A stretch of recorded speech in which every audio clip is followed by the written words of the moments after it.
Good afternoon, this is Jarrod Horak for the runawayhorse.com. We're going to recap the Preakness Stakes, and then we're going to look forward to the Belmont Stakes, horses that are pointing to that event. So let's look back at the Preakness right now. American Pharoah, he made it 2 for 2. He won the Kentucky Derby by a length. It was a hard-fought victory. The Preakness was much easier. The strange part about the Preakness was the weather. It was a fast track. It looked great early on during the day, but then right before the Preakness ran, torrential rains. And as soon as that happened, you kind of got the feeling that American Pharoah was going to win. He was proven on a wet track. He had that dangerous speed and wet tracks, that's a deadly combination. He had that inside post that seemed to be, at first, when you were looking at it, with all the speed to his outside, looked like it might be a little bit tricky. But once it was a wet track, you just knew that Victor Espinoza was going to go from the rail. And he knew he was on the best horse and he would win the race, and that's exactly what happened. And then his other major foes in that race, Dortmund and especially Firing Line, they just never really got involved. So once he got that lead, Mr. Z chased him. That was it. He put that one away, and he was never threatened. He won easily.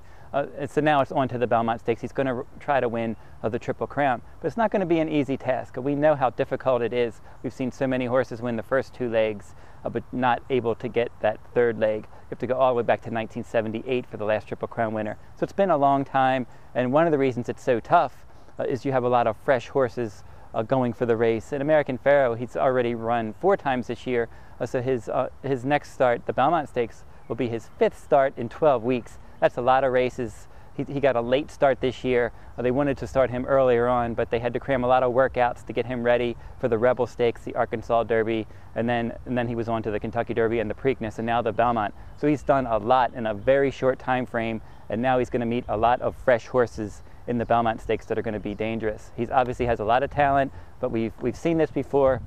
He's going to have to be much the best to get the job done in the Belmont, because he's going to be thoroughly tested in this race, probably like he never has before.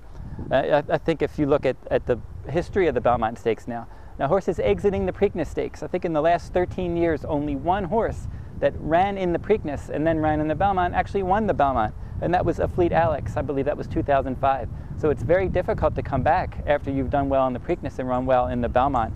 Now, some of the horses that are pointing to the Belmont Stakes, we have Frosted and Materiality, Carpe Diem and Move Tahij.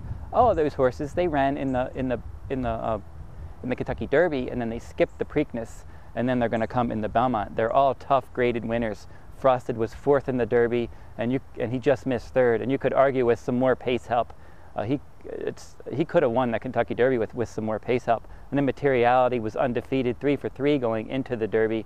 He had all that trouble, and then he ended up rallying nicely.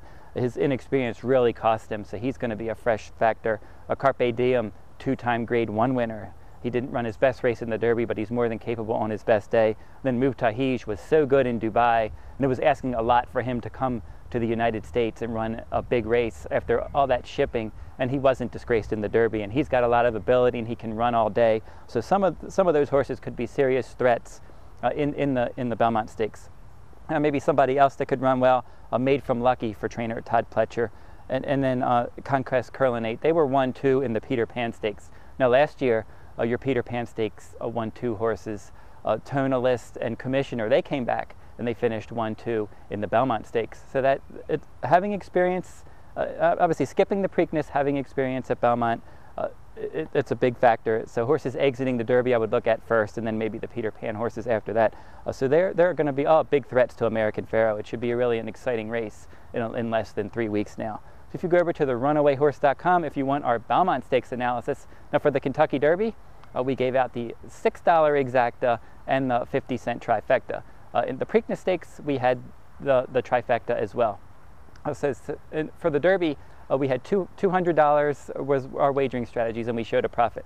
Preakness, same thing, $200 for your wagering strategies there. We had 4 $50 wagering strategies adding up to $200, and we showed a profit there. So we showed a profit in the Derby and the Preakness, and hopefully we can keep it going throughout the Triple Crown in the Belmont Stakes. Now for the Belmont Stakes, we're going to be offering full cards at therunawayhorse.com for the Belmont Stakes program, and that'll be $15. And then typically every weekend I offer full card analysis from Southern California. Santa Anita's running right now, and that'll be $10. And then we'll also include the race, the Belmont Stakes race, with that full card from Santa Anita. So Belmont Stakes Day, full card analysis from Belmont Park will be $15. From Santa Anita, it will be $10, and it will include the Belmont Stakes race. So go over to therunawayhorse.com for more details. Also, if you would like to know what you're purchasing, go over to our What You Missed page.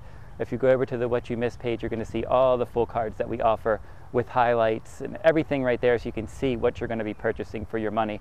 Great value. You're going to get a lot of information, a lot of good, solid wagering strategies, and some winners as well. And in addition, on the Kentucky Derby Day, we had the early pick 4. We had a huge day. We gave out some trifectas, and so you can go over to therunawayhorse.com, click on that What You Missed page to see all those details. That'll wrap up this video. We'll come back next week. We'll have a better idea of the horses that are running in the Belmont Stakes. Until then, good luck at the races.